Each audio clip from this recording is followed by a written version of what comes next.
7월 넷째 주 주간조시 일정입니다. 2023년도 국장 알고리즘이 하반기까지 이어지고 있습니다. 이제 에코프로 그룹주에 이어서 포스코 그룹주로 그 투자 범위가 오히려 확대가 되었어요. 에코프로 그룹주는 3개지만은 포스코 그룹주들은 6개가 넘기 때문에 6개가 넘는 종목들이 연속적인 탄력이 나오고 있습니다. 여기에는 에코프로가 1000%라는 의미적인 상승률과 현재 100만원 황제주에 등록했기 때문에 부담스러워요. 투자자들이 사고 싶어 하더라도. 그래서 조금 더 가격이 저렴하고 아직 200% 정도밖에 오르지 않는 밖인가요? 않는 포스코 그룹주들로 투자 심리가 활발히 타오르고 있습니다. 사실 다음 주에는 연준의 FMCA가 있는데 제가 그런 내용들 자료들을 조사하다가 사실 의미가 없다는 것을 깨달았습니다. 왜냐면은 이번 FMCA에서 파월 의장이 금리를 동결하겠습니다 해도 에코프로가 오를 거고 금리를 추가적으로 인상하겠습니다 하더라도 에코프로가 오를 거고 그리고 금리를 인하하겠습니다 하더라도 에코프로가 오를 겁니다. 네, 그 정도로 지금 에코프로 그룹주에 대한 투자자들의 심리가 활발하게 타오르고 있고 아마 200만 원 갈 때까지 팔지 않는 흐름이 나올 수도 있어요. 근데 이거는 제가 예전에 그 말씀드렸던 2019년도에 비트코인, 2020년도에 시젠, 2021년도에 일성건설, 2022년도에 하이드로리튬, 2023년도에 에코프로 이게 각 연도별로 1000%씩 오른 투자 상품입니다. 네, 근데 가장 다른 점은 거대한 하나의 사건이 있었던 거대한 하나의 사건, 뭐 시젠 같은 경우는 뭐겠습니까? 코로나, 뭐 하이드로리튬 같은 경우에는 2차전지 업종들에 대한 수혜와 컨터 점프, 그리고 일성건설 같은 경우도 남북 경협 이슈가 있었죠. 근데 하나의 이슈가 있었는데 주도하는 주도자가 없었어요. 그러니까 주도 세력들이 없었습니다. 네. 그래서 세력들이 매집한 상태에서 뉴스 이슈로 인해서 주가를 끌어올린 다음에 급락이 나오는 말 그대로 테마주의 패턴인데 조금 더 강하게 나왔던 겁니다. 근데 에코프로는 달라요. 박수영 이사님 그리고 다른 어떻게 보면은 기존의 이제 증권가와 반대되는 그런 전문가 집단들이 현재 그룹들을 형성하고 있고 그 그룹들이 개인 투자들을 끌고 가고 있는 상황입니다. 전혀 다르죠. 네, 이건 뭡니까? 2020년도에 발생했던 미국의 민주식 열풍이랑 비슷한 겁니다. 네. 그렇기 때문에 그 존재가 사라지지 않는 이상 아마 이 열풍은 지속될 가능성이 매우 높다.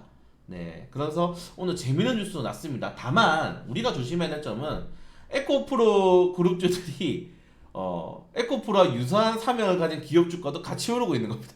에코플라스틱, 에코 그룹주가 아님에도 불구하고 저도 사실은 에코 양봉이로 바꿨죠. 에코 양봉이로 네, 이름을 바꿨음에도 불구하고 네, 투자자들이 이렇게 에코가 붙은 종목들을 좋아하고 관심도가 높아지고 있다는 점. 네, 그리고 이게 단기적으로는 절대 빠지지 않을 거다라고 생각을 하고 있습니다. 내용 읽어보시면은 괜찮아요. 다만 지금은 어떻게 보면 광풍이기 때문에 에코프로와 1%만이라도 반대되는 의견이 나오면은 이제 그 사람은 사회에 매장이 다가올 수 있기 때문에 조심하셔야 된다는 점. 그래서 에코프로의 그룹주들은 강세가 지속될 수밖에 없다. 그 강세는 주가가 고점 구간에서 거의 100% 200% 떨어져야지 알 수가 있습니다. 왜냐면 이때까지 민주시 다 그랬거든요.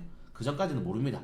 네, 100% 떨어져도 조정이고 200% 떨어져도 조정이에요. 근데 그 주도자가 사라진 순간부터 이제 주가의 하락이 나오는 거기 때문에 박수영 이사님이 사라지지 못하게 국회의원을 시켜주면 될 것 같습니다. 내년 총선에서 실제로 아마 당선 가능성이 있어요. 그래서 에코프로의 강세는 지속될 가능성이 높고 에코프로가 너무 비싸기 때문에 이 포스코 그룹주들 네, 여기 보이시는 것처럼 6가지 주식들이 추가적인 탄력이 나올 확률이 매우 높다는 점. 지금 보시는 것처럼 어마어마하게 많이 올랐잖아요. 이게 다 무거운 또 주식들이지 않습니까? 포스코 그룹주들이. 그렇기 때문에 아마 요 수급들이 요로 가면서 이 그룹주들이 추가적인 탄력이 나올 가능성이 매우 높다는 점. 그리고 포스코가 또 오르면은 이제 그 다음 섹터 종목들이 오르겠죠. 코스모화학 그룹주들이 올라갈 가능성이 매우 높은데 그래서 일부에서는 이미 포스코 다음에 이제 코스모다, 코코코다, 에코, 포스코 그리고 코스모. 그래서 코스모화학 주식을 매집하는 어떤 동호회도 벌써 많이 발생했더라고요. 그래서 이 차전지 업종들의 강세는 지속될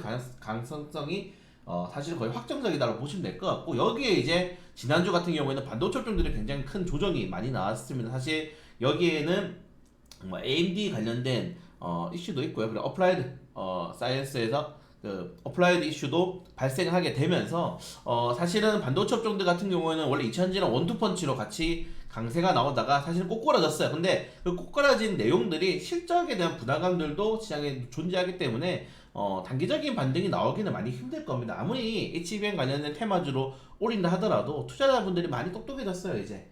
그래서 더 이상 테마, 실적이 없는 테마는 의미가 없었다는 걸 알기 때문에 주가의 변동성이 굉장히 크게 나타났던 거고 단기적으로 변동성이 더욱더 나올 수밖에 없지 않나 이렇게 생각이 됩니다. 그래서 이제 2분기 실적이 되는데 실적이 있으면서 테마에 편성될 수 있는 종목들이 추가적인 탄력을 기대할 수 있기 때문에 관련된 종목들을 가지고 계신 분들은 저는 그래도 자동차 관련 테마주들 나쁘지 않다고 보잖아요. 자동차 관련 테마주들은 실적 발표할 때까지 좀 더 지켜보시고 지금 올라가지 못한 종목들이 잘못된 게 아닙니다.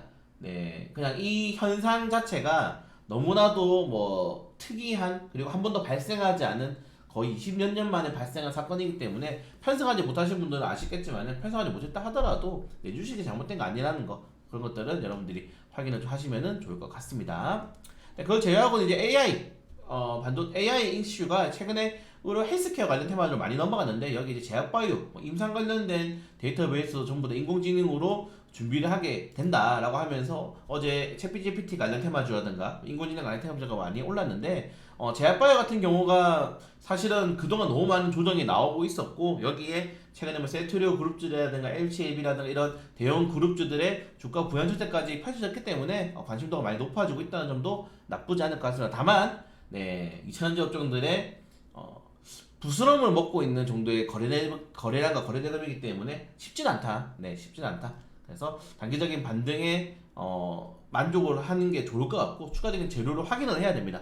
네, 왜냐면은 아까 위에서 말씀드린 것처럼 지금은 실적이 동반되지 않는 테마는 시장에서 가치를 받을 수가 없어요. 그렇기 때문에 실적이 꼭 동반될 수 있는 업종들 위주로 가져가셔야 되는 게 맞지 않나 이 정도까지 말씀을 드리고 싶고요. 자, 이번 주는 종목들이 굉장히 변동성이 많았어요. 특히 신흥산업 종목들은 지난주에 이어서 이번 주까지 주간 상승 테마 1위를 차지하는 흐름이 나왔고 사실은 여기서도 많이 많죠. 지금 가격 제한폭을 60에서 400%까지 올랐는데 이건 누구 위한 가격 제한폭이냐. 지금 필에너지가 상장 첫날에 전환사채를 발행하는 사상 초유의 이슈가 발생을 하게 되면서 신흥산업 종목들에 대한 이런 좀 리스크가 커지고 있는데 그럼에도 지금 상장하는 모든 종목들 대부분의 종목들이 과열된 이런 청약이 붙고 있습니다. 그래서 웬만해서는 다 희망 밴드를 상단 초과돼버려요.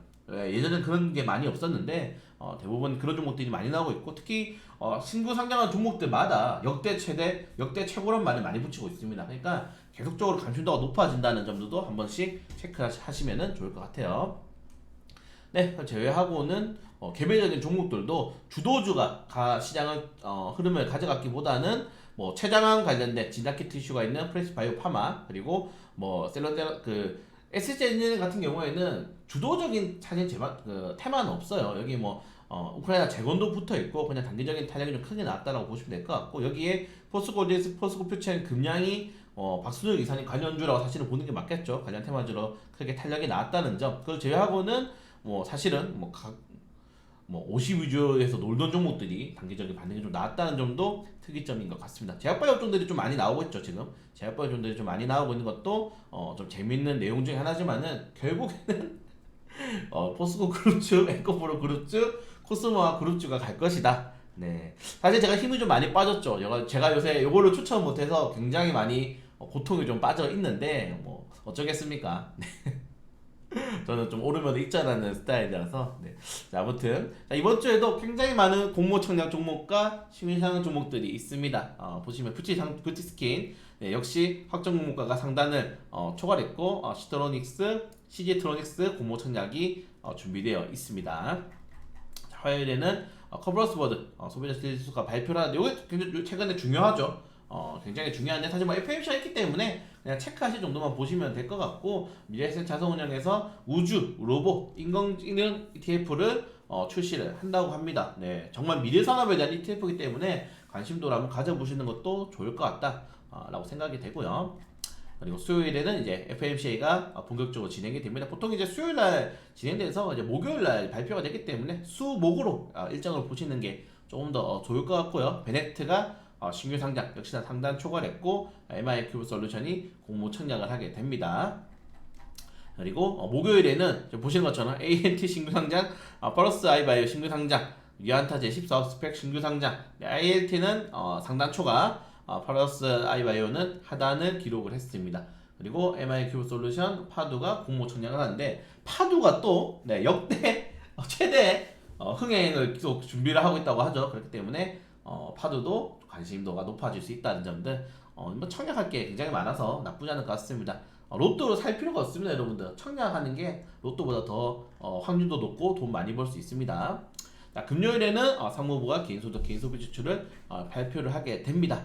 네, 그래서 이번 주에도 공모 이슈가 굉장히 많기 때문에 공모 청약을 좀 적극적으로 참여를 하되, 네, 여전히 에코프로 그룹주들이 많기 때문에 요 중에서 하나 제가 이제 포스코 엠텍을 저는 가지고 있잖아요. 포스코 엠텍을 좀 저는 이제 한 달마다 수익 구간이어서 계속 물은 타고 있는데 포스코 엠텍이라든가 많이 오르지 않는 종목도 위주로 하나씩 뭐 공략해 보시는 것도 저는 나쁘지 않다라고 생각이 되어서 뭐 저랑 같이 하실 분들은 포스코 엠텍 같이 저는 이제 안 팔 거거든요. 가져가면서 네, 이 달리는 말에 한번 올라타 보는 것도 나쁘지 않은 것 같습니다. 그래서 월요일 날 뭐 좀 매수 비중 그 여유 있으신 분들은 포스코 엠텍 저랑 같이 추가적으로 매수하면서 달리는 말 그래도 한번 올라타 봐야죠. 어떻게 될지 모르니까 어떻게 될지 모르긴 하는데 1000% 종목을 찾기 위한 괜찮은 지금 이 과열 현상이 쉽게 사그라들 것 같지 않다. 저 커뮤니티도 굉장히 많이 참고하거든요.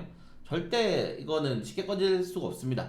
네, 비트코인도 옛날에 그랬어요. 이게 뭐 몇천 원이다가 몇만 원이다가 몇십만 원이다가 몇백만 원이다가 8천만 원까지 올라갔잖아요. 아마 사람들이 지금 에코프로를 비트코인처럼 생각을 하고 있고 특히 에코프로 실체가 있잖아요. 그리고 주도하는 주도 인원이 있기 때문에 쉽게 꺼지지 않을 것 같습니다. 그래서 달리는 말에 올라타는 전략도 지금은 나쁘지 않다. 이 정도까지 말씀드리면서 중간 정시 마치도록 하겠습니다.